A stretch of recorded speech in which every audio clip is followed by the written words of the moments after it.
I hate seeing human potential and human beings wasted by having a poor boss. Study after study around the world and by some of the biggest polling and research organizations in the world show that 70 to 80% of people quit their jobs because of their boss. They might tell you a big story about moving on, but they leave their boss. And what a horrible waste of human potential.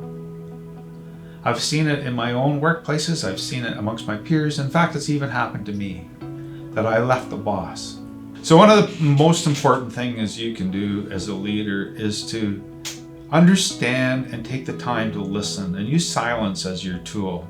Silence is a powerful, powerful piece of your arsenal as a boss and as a leader to understand. And so my story with silence was I was on a rush. So we were super busy. There was a big disaster going on and I was rushing to a meeting in a different town.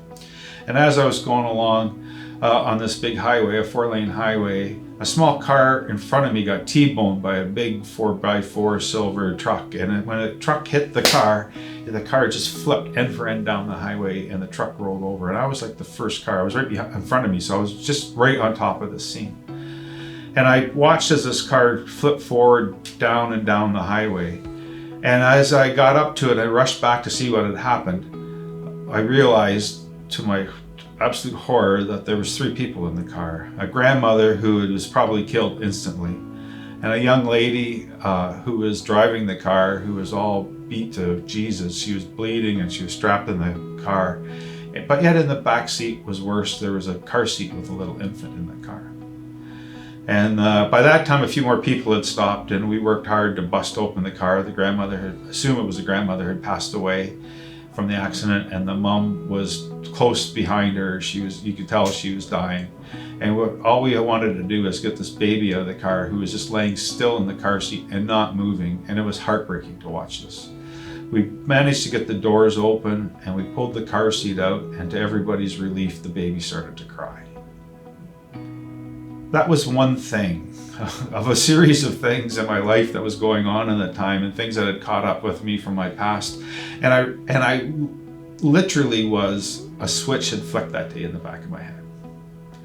And I acted as if I was completely normal, and I left the scene after the police and fire and the ambulance had left.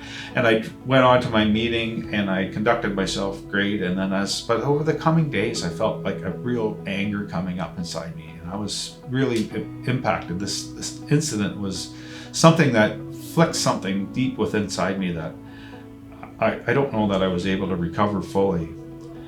And I went to see my boss shortly after that, a few weeks after that, and I mentioned to her that this incident had happened and that it was really starting to wear on me and something to bother me. And I'm not a kind of guy to complain. So when I raised the story, I was looking for someone to talk me through.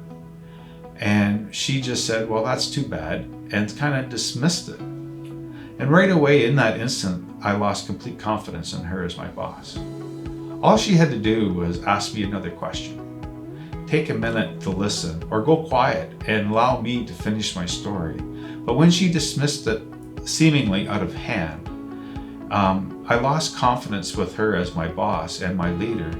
And from that, the relationship between her and I went completely downhill until it got to the point where I was beyond my best before date, and I had to leave my role, a role of a director and a leader of a team I loved, doing work I cared for, but I had to step away.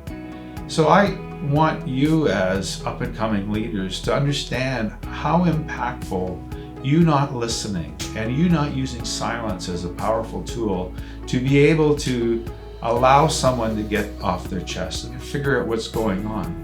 If not, you will potentially lose a good employee, a good person, or worse, do irreparable harm to that person and their mental health.